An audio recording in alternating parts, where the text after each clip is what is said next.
I'm Vicki Springstead, and I'm the chair of the Higgins Lake Foundation. We're an environmental group, 30 years old, and our mission is protecting Higgins Lake. And you've been on this board, and how long has this washdown system been in? This washdown system, we had the grand opening in July of 2014. It's with the 2 lanes, and it operates by power pressure.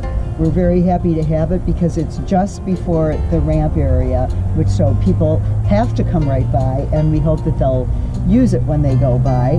Which is cool that you do it before they come in because you don't know where they've been. So we strongly encourage people to wash in and wash out, so we're being good neighbors and not spreading invasives from lake to lake, just as we hope other lakes are respecting the same type of prevention. Because we do have some aquatic invasive species here. Initially it was zebra mussels. Now we also have Eurasian water milfoil, and actually starry stonewort was identified the end of last summer. Oh, wow. We have a new brochure, and it's about the law that it is illegal to enter a lake with weeds dangling from your trailer or your boat. They got the bilge area unplugged, so that drains also. We have these dispersed around the parks and also in the township, so we try to get them out to the public as much as possible. During the summer, the DNR does have inspectors that walk around, some of their employees that are watching for boats going in. Recently they've had some conservation officers talking to boaters, asking them to be sure to remove their plug, and that can drain right here under the grid at the boat wash. So it's a message that we try to get out. Once a year the DNR sponsors a program called the Landing Blitz. They have over 80 lakes that participate throughout the state, and it's one day around the 4th of July when we have teams that come out and volunteer and meet and greet boaters and explain why we're here, what we're doing, and encourage them to not just wash that day, but every day as a regular part of their recreational process. This is the watercraft checkpoints before you launch your boat. They want you to wash off everything. You got your hitch, your rollers underneath, or otherwise your bunks, your live well inside, the transom well, which is a splash well, lower unit and propeller area where it might pick up some, and the axle, and then make sure you don't have any weeds dangling on any part of that. Wash lake to lake, and don't transport your bait, and because a lot of bait isn't conducive to every lake, and you don't want to bring in some diseases and a few other things that we've done as a foundation to encourage awareness and education.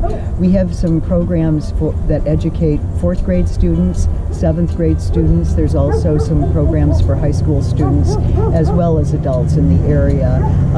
We had this little handout printed a few years ago, and this seems to be especially popular with the fishermen because it shows where the restrooms are located on Higgins Lake. So the fishermen always say, oh yeah, that's great, we would like that.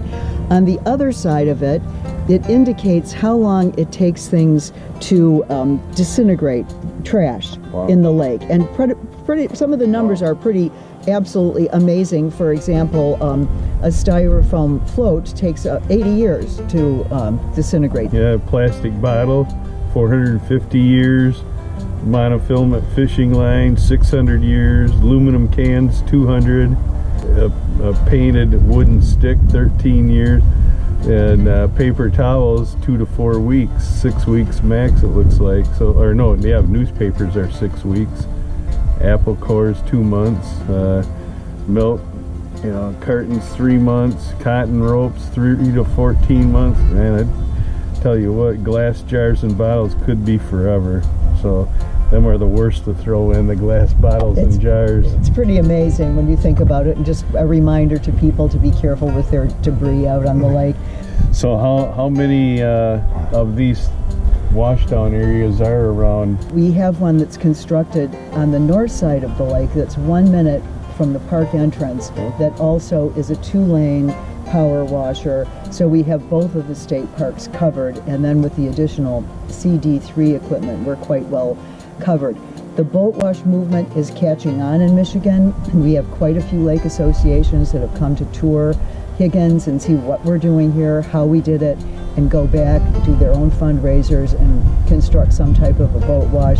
So it is definitely growing. We're very pleased about it. Yeah, I've been doing it because I've been a professional fisherman for 40 years, and I've seen when it wasn't anything.